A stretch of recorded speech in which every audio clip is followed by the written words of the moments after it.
মুহূৰ্তত অৰুণোদয় আঁচনিলৈ দিবলৈ ওলাইছোঁ ডাঙৰ খবৰ। তো যিসকল মানুহে নিজৰ নামখন অৰুণোদয় আঁচনিত অন্তৰ্ভুক্ত কৰিব পৰা নাই, সেইসকল মানুহৰ বাবে আহি গ'ল ভাল খবৰ।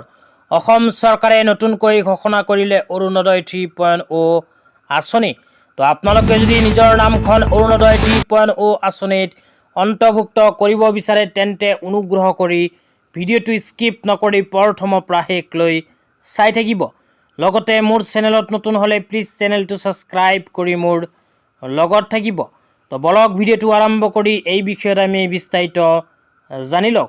তো অসম চৰকাৰে যোৱা 19 ছেপ্টেম্বৰ 2024 তাৰিখে ঘোষণা কৰিছে অৰুণোদয় 3.0 আঁচনি।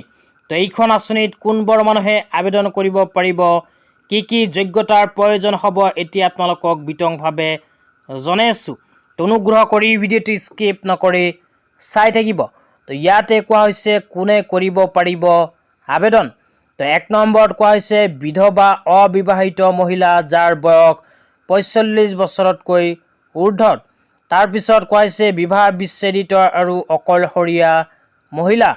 2 নম্বৰত কোৱা হৈছে তৃতীয় লিংগৰ ব্যক্তি। তাৰপিছত 3 নম্বৰত কোৱা হৈছে লিংগ নিৰ্বিশেষে দিব্যাংগ ব্যক্তিসকলেও অৰুণোদয় 3.0 আঁচনিত কৰিব পাৰিব আবেদন।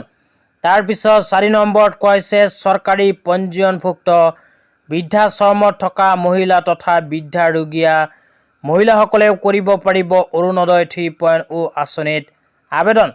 তাৰপিছত 4 নম্বৰত কোৱা হৈছে পৰিয়ালৰ উপাৰ্জনক্ষম ব্যক্তিগৰাকী বৃদ্ধ যাৰ বয়স 60 বছৰতকৈ অধিক দিব্যাংগ, সেইসকলেও কৰিব পাৰিব অৰুণোদয় 3.0 আঁচনিত আবেদন।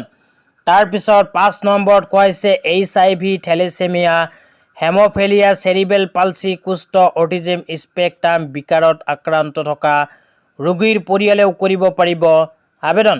তাৰপিছত কোৱা হৈছে আশ্ৰয়হীন পৰিয়ালৰ মহিলা, ভিক্ষাৰে জীৱন নিৰ্বাহ কৰা মহিলা, অন্যদয় অন্য যোজনাৰ মহিলা হিতাধিকাৰীসকলেও কৰিব পাৰিব অৰুণোদয় 3.0 আঁচনিত আবেদন।